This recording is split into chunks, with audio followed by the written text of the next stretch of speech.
Hello students, मेरा नाम ब्रजेश कुमार है और आपका विकरण करियर कोचिंग में स्वागत है। स्टूडेंट्स, हम लोग पढ़ रहे हैं सिंटेक्स और सिंटेक्स के अंतर्गत हम लोग प्रोनाउन पढ़ रहे हैं। क्या पढ़ रहे हैं? प्रोनाउन।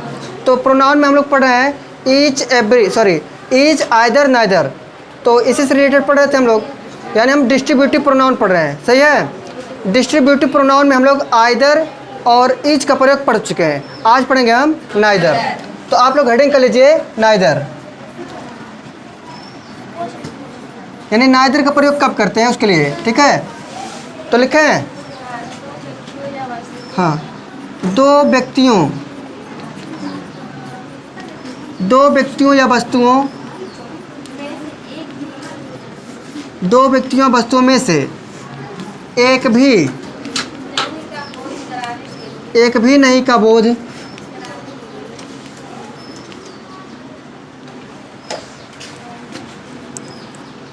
कराने के लिए हम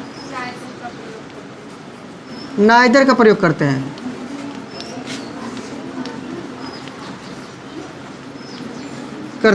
भाई समझ रहे हो ना? ये कह रहा है कि अगर हम दो वस्तु रहे और दो में से एक्को को नहीं बताना है, एक भी नहीं को बताना है, तो हम नाइदर का प्रयोग कर देते हैं धीरे से। समझ रहे हो कि नहीं? ठीक है, एग्जाम्पल दें।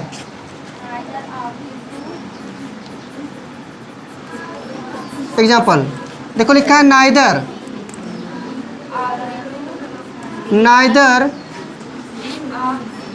Of the two boys has या हैव डन दिस। सही है।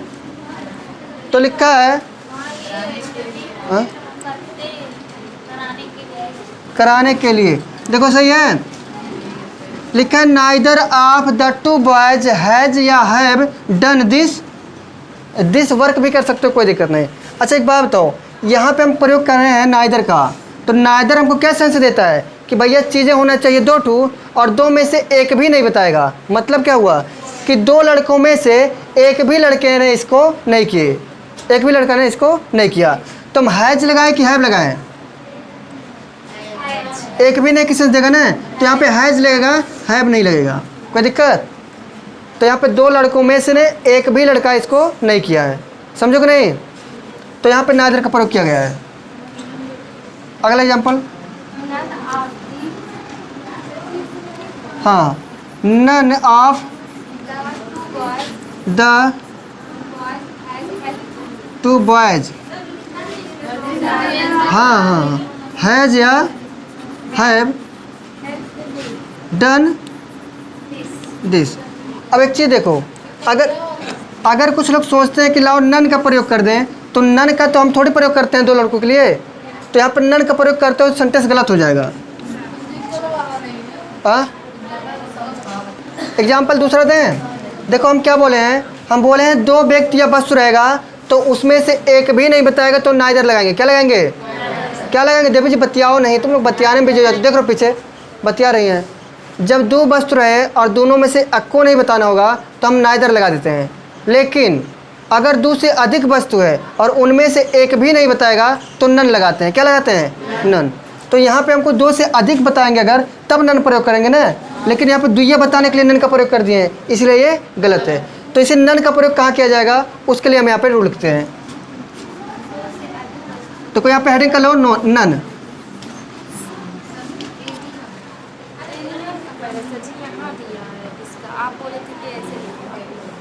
अच्छा, क्रम टूट गया का? तुम लोग को याद करने में आसानी रहे इसके लिए हम क्रम से लिखाना चाहते थे, लेकिन वो गड़बड़ा गया। ठीक है, तो देखो नन का प्रयोग अब देख रहे हैं हम। तो यहाँ पे दो वस्तुओं में से एक भी नहीं बताएगा तो नन प्रयोग करेंगे, लेकिन ढेर सारे वस्तुओं में से एक भी नहीं बताना होगा तो नन करेंगे। एग्जाम्पल दें।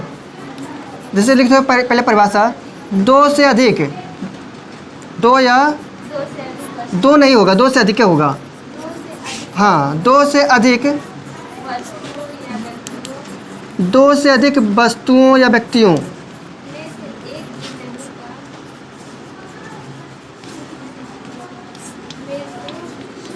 एक भी नहीं का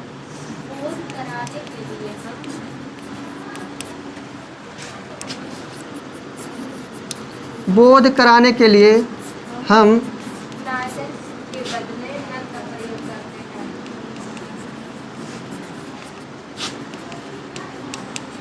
हैं। नन का प्रयोग करते हैं।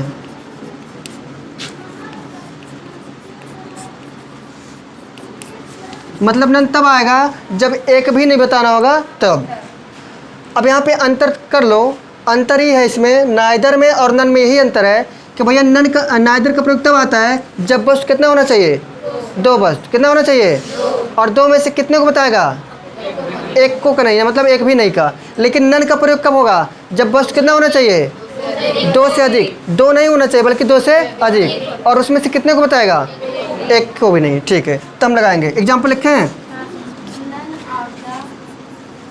None of the four boys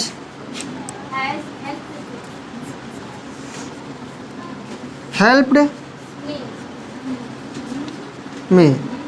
तो यहाँ पे लिखा है none of the four boys, क्या लड़के हैं, चार, और उनमें से एक भी ने मेरा मदद नहीं किया, ऐसा लिखा है ना। उनमें से यानी चार लड़कों में से एक भी ने मेरी मदद नहीं की। अब क्या हुई, चारों चारों धोखेबाज हैं। तो जब कोई नहीं सहायता किया तो ऐसे सेंस में हम क्या लगाते हैं, न लगाते कि नहीं लगाते हैं। और एक बात तो यहाँ पे हैज लगे कि हैव लगे, हैज लगे, सही है। अगला बोलो example. Neither of the four boys has या हैव हेल्प्ड मी। ये बताओ सेंटेंस सही है गलत है, कारण बताओ। यहाँ पे पहली बात तो यहाँ पे चार लड़कों के बारे में बता रहा है ना, लेकिन नाइदर और ये लिख के आता है ना। नाइदर कहा था कि जब दो में से एक को नहीं बताना होगा तब मैं आऊँगा, तब मुझे लाना, और उसके पहले लाओगे तो लतिया उठोगे, मतलब सेंटेंस काट दिया जाएगा।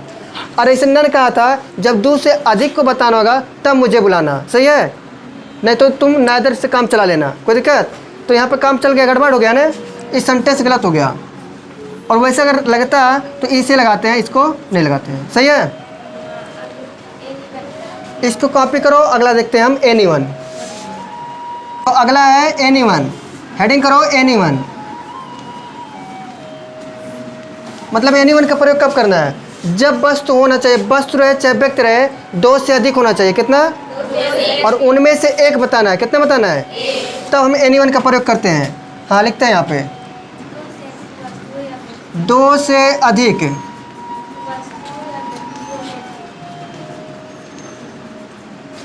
वस्तुओं या व्यक्तियों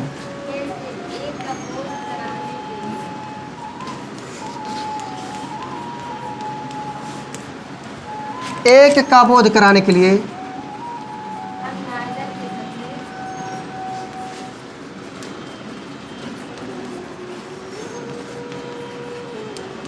नाइदर के बदले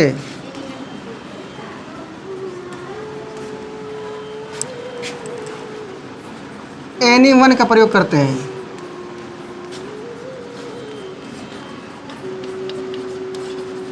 इसमें क्या बताया गया, ये कह रहा है कि जब दो से अधिक वस्तुओं या व्यक्तियों रहें तो उनमें से एक का बोध कराने के लिए हम नाइदर के बदले एनीवन का प्रयोग करते हैं, सही है। क्योंकि नाइदरवा आता है तो पूरे चिकन कर देता है ना, लेकिन ये क्या कहेगा, ये कह रहा है कि भाई एक तो बताएगा।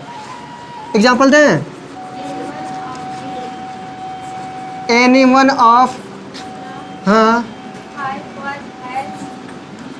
5 बॉयज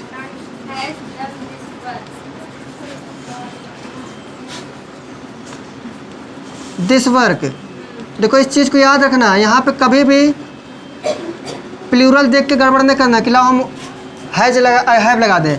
एनीवन लिखा है ना, एनीवन, और यहाँ पे लिखा 5 बॉयज, क्या लड़के हैं, 5, यानी 5 लड़कों में से एक लड़का इस काम को किया। तो यहाँ पे एक का सेंस दे रहा है ना, तो हैज लगेगा, हैव नहीं लगेगा। इसके वजह से कंफ्यूज ना हो जाना कि 5 लड़के बांटा हो तब बहुवचन देख ला, कब हैव लगा दी, चिकन हो जाए, सही है ना। हाँ, यानी इसके प्रपोजिशन से पहले आना है, इसी का सेंस देख के वहाँ पे लगाना है। हाँ एग्जाम्पल अगला,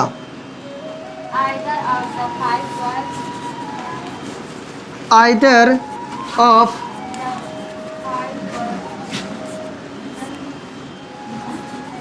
हाँ 4 boys has have done this work. ये देखो क्या है लिखा है, either of the 4 boys has या हैव डन दिस वर्क। तो बताओ सेंटेंस सही है गलत है? काहे गलत है? क्योंकि बताया गया था आइदरवाद तब आता है जब संख्या 2 होना चाहिए। क्या 2? जब संख्या 2 हो और 2 में से एक को बताए, लेकिन ये कितने को बता रहा है? हाँ मतलब 2 से अधिक का बता रहा है ना, 2 से अधिक में से एक बता रहा है। लेकिन इनको मिला था, यहाँ पे कहा गया था आइदर तब लगाना जब संख्या 2 हो और उसमें से एक बताए। तो इसका काम करने लग रहा है ना, इसका काम तो यही करेगा, अभी करेगा तो गलत होगा करेगा, है कि नहीं? तो इसलिए जैसे होता नहीं, दूसरे का अटेंडेंस पे दूसरा बोल देता है तो मुक्का पा जाता है। हाँ हाँ चलो ठीक है, लिख लो, चाहे नाइदर लिख लो, क्योंकि नाइदर भी तो गलत बताता है। नाइदर का मतलब दोनों गायब कर देता है। आप चाहो लिख सकते हो, कर सकते हो, कोई दिक्कत नहीं है, कॉपी करो। तो हमारा जो डिस्ट्रीब्यूटिव प्रोनाउन था चिकन हो गया। क्या हो गया? चिकन। क्या हुआ? और अब इसके बाद पढ़ेंगे हम लोग, डिस्ट्रीब्यूटिव हो गया, डिमॉन्स्ट्रेटिव भी हो गया। अब पढ़ेंगे हम लोग इंडेफिनिट प्रोनाउन। आप चाहो तो डिस्ट्रीब्यूटिव प्रोनाउन का ऐसे शॉर्ट में लिख सकते हो कि आइदर का प्रयोग हम सबसे पहले हम ईच पढ़े थे। ईच मतलब होता है 2 रहे चाहे 2 से अधिक, उनमें से प्रत्येक को बताएगा। सही है। आइदर पढ़े थे वस्तु या व्यक्ति रहेंगे 2 और उनमें से एक बताएगा। एनीवन पढ़े थे हम लोग कि वस्तु 2 से अधिक होना चाहिए और उसमें एक बताएगा। और नाइदर का प्रयोग हम पढ़े थे कि भैया वस्तु रहना चाहिए 2 और उसमें से एक भी नहीं बताएगा। सही है। नन पढ़े थे 2 से अधिक होना चाहिए और उनमें से एक भी नहीं बताएगा। आएगा ना समझ में? चाहो तो लास्ट में इसे लिख सकते हो, एक झटके में काम तमाम। ठीक है, हेडिंग करो, बन गया। यहाँ पे हम लिखेंगे इंडेफिनिट प्रोनाउन। तो सुनो, जो प्रोनाउन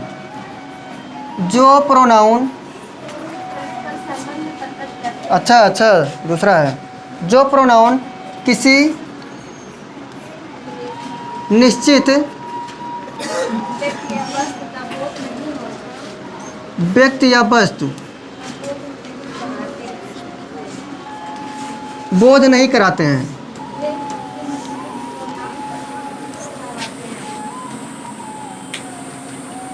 वे इंडेफिनिट प्रोनाउन कहलाते हैं।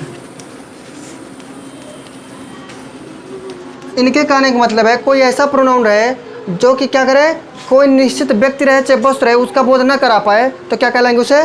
Indefinite pronoun. एग्जाम्पल दें, जैसे लिखा some boys were playing in the park. सुनो क्या लिखा है, लिखा है some boys were playing in the park, मतलब कुछ लड़के कहाँ खेल रहे हैं? पार्क में। कौन लड़के हैं वो पता है? पहचानते हो? जब कुछ लड़के खेल रहे हैं, इससे हमें नहीं पता चला कौन खेल रहा है ना। तो यहाँ जो सम लिखा गया है ये क्या है? Indefinite pronoun. समझ पाए हो? कौन लड़के खेल रहे हैं ना पता चल रहा है, तो हमारा इंडेफिनिट प्रोनाउन हो गया। यानी आईपी लिख दें। आगे बोला अगला एग्जाम्पल, ऑल वेयर हैप्पी। देखो ऑल वेयर हैप्पी कहने का मतलब क्या था? सभी खुश थे। सभी क्या थे? खुश थे। तो सभी में कौन था वो पहचानते हो का? तो आईपी लिख दे इनको, इंडेफिनिट प्रोनाउन। कौन लड़के थे, कौन लोग थे, नहीं पता है ना, बस। अगला देखो लिखा है nobody came, nobody to came, nobody came to see me ना, nobody came to see him. इसका मतलब देखो लिखा है nobody came to see him, मतलब कोई देखने नहीं आया। कौन एक बात करते हैं, किसकी कल्पना कर रहा था कि भैया कोई आएगा देखने, तो कोई देखने नहीं आया ना, जिनकी उम्मीद था वो लोग भी नहीं आए। तो यहाँ पर नोबडी में किसी का नाम ले रहा है का, तो क्या है, आईपी है, इंडेफिनिट प्रोनाउन। समझ पा रहे हो? ठीक है, अगला एग्जांपल, One must दूसरा बोलो। all all this. है This. New, all new this, all new this है ना। मतलब क्या हो गया, यानी आल मतलब सभी होता है, यानी सभी लोग, ऐसे कह सकते हो ना, सभी लोग यह जानते हैं। आल न्यू मतलब जान गए थे, कह सकते हो। सेकेंड फॉर्म है ना वर्ब का, सेकेंड फॉर्म के लिए होता है पास्ट होता है, वो था थी थे लेता है। तो सभी लोग यह जान गए थे, सही है। तो यहाँ पे जो आल लिखा है क्या है, आईपी है। तो यहाँ पे देखिए जहाँ पे प्रयोग किया गया है सभी क्या है, इंडेफिनिट प्रोनाउन। किसी का पता नहीं चल रहा किसके बारे में बात हो रही है। कॉपी करो, एक ठो और लिखना चाहो लिख सकते हो, बोलो।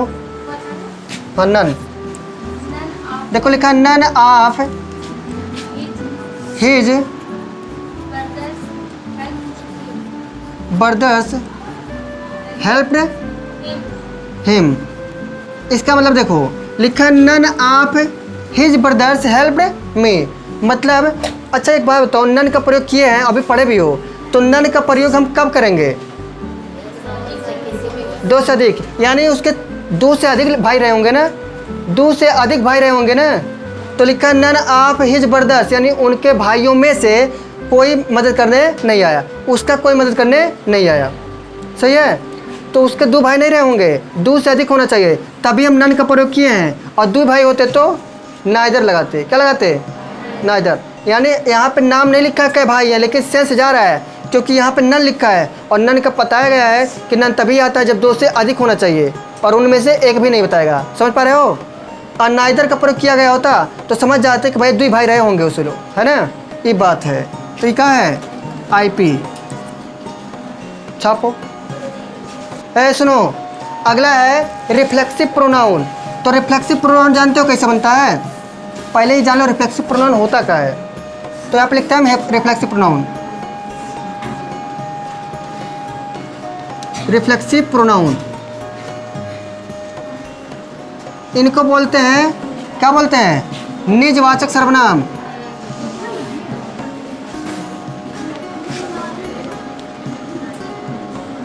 सुनो, ये कहता है कि जिस प्रोनाउन से कार्य का प्रभाव कर्ता पर पड़ता है, किस पर, किस पर पड़ता है। तुम इतना क्यों मुस्कुरा रहे हो, क्या गम है जो छुपा रहे हो। यहाँ देखो, मतलब कह रहा है कि जिस प्रोनाउन का प्रभाव, मतलब सॉरी क्या बोल रहे हैं, हाँ जिस प्रोनाउन का प्रभाव, यानी सॉरी कहाँ बोल दिए यार, डिस्टर्ब कर देते हो। जिस प्रोनाउन से कार्य का प्रभाव कर्ता पर पड़ता है, किस पर, अन्य पर नहीं पड़ता है, तो उसे हम रिफ्लेक्सिव प्रोनाउन कहते हैं। फिर से सुनो, जिस प्रोनाउन से कार्य का प्रभाव कर्ता पर पड़ता है, किसी अन्य पर नहीं, रिफ्लेक्सिव प्रोनाउन कहलाता है। उसी चीज़ को हम यहाँ पे लिख रहे हैं, लिखते हैं, जिस प्रोनाउन से कार्य का कर्ता यानी सब्जेक्ट पर किसी अन्य पर नहीं,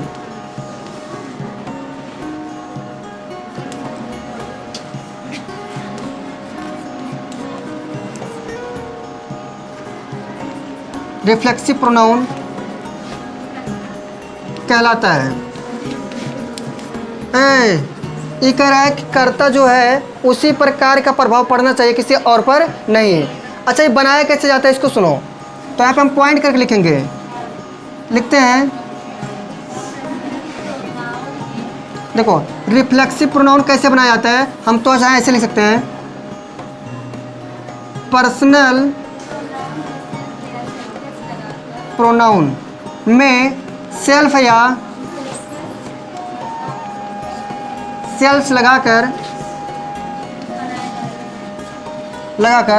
रिफ्लेक्सिव प्रोनाउन बनाए जाते हैं।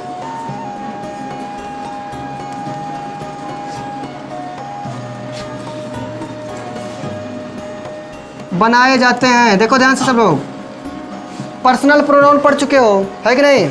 पर्सनल प्रोनाउन में चाहे तुम सेल्फ लगाओ चाहे सेल्फ्स लगाओ, एक वचन में सेल्फ लगता है और बहुवचन में सेल्फ्स लगता है।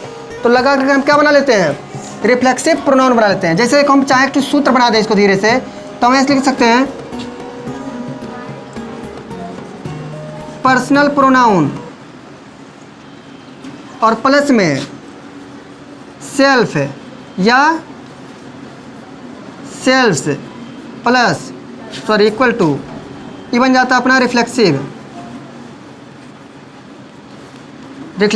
प्रोनाउन। सही है ना। इस सूत्र को चाहो बना लो। ऐसे भैया देखो इम्फैटिक भी बनता है। कौन बनता है, इम्फैटिक भी ऐसे बनता है। जैसे पर्सनल प्रोनाउन में सेल्फ लगा दिए या सेल्फ लगा दिए तो क्या बन गया, रिफ्लेक्सिव। ऐसे हमारा इम्फैटिक भी बनता है, लेकिन क्या होता है कि उसको हम प्रयोग के अनुसार इम्फैटिक बोलेंगे और रिफ्लेक्सिव बोलेंगे। बनता ऐसे दोनों है। सही है, चाहो तो दोनों लिख सकते हो, और दोनों बनता है इससे, रिफ्लेक्सिव भी बनता है इम्फैटिक भी। इम्फैटिक प्रोनाउन खाली प्रयोग दूसरा कर दोगे तो दूसरा बन जाएगा। ठीक है, एग्जाम्पल देते हैं इसका। देखो अच्छा कुछ बना देगा, हम कुछ एग्जाम्पल बना के दिखा देते हैं। सही है, जैसे अगर यहाँ पे लिखा है माई, क्या लिखा है माई, तो माई में हम क्या लिखेंगे, सेल्फ लिखेंगे, सेल्स नहीं लिखेंगे, क्योंकि आई एक वचन भी माना जाता है और वास्तव में एक का वचन होता ही है। ठीक है, तो यहाँ पे माई लिखा है, इस पर सेल्फ जोड़ेंगे तो माई सेल्फ हो गया।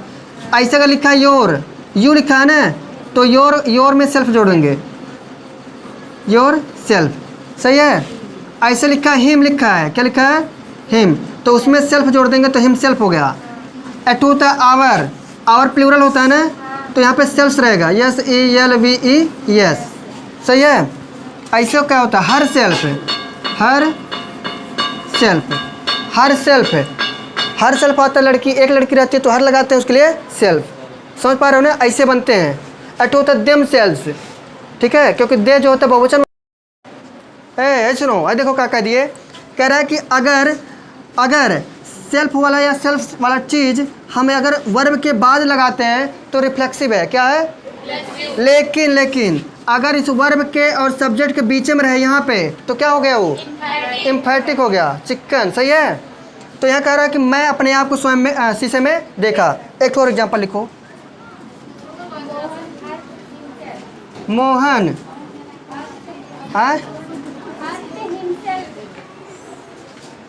Hurt himself. भाई देखो क्या कह दिया, Mohan himself hurt, Mohan hurt himself. तुम लोग ध्यान बतियाने लगते हो।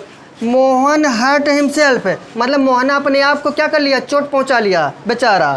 सही है, तो यहाँ पे देखो हर्ट जो लिखा है वर्ब है। क्या है, वर्ब, यानी कौन सा वर्ब, मेन वर्ब। और मेन वर्ब के बाद जब हिमसेल्फ होता है तो क्या होता है, वो रिफ्लेक्सिव। समझे हो कि नहीं। एक और छोटा सा बोल दें, हाँ बोलो। He thought, we thought,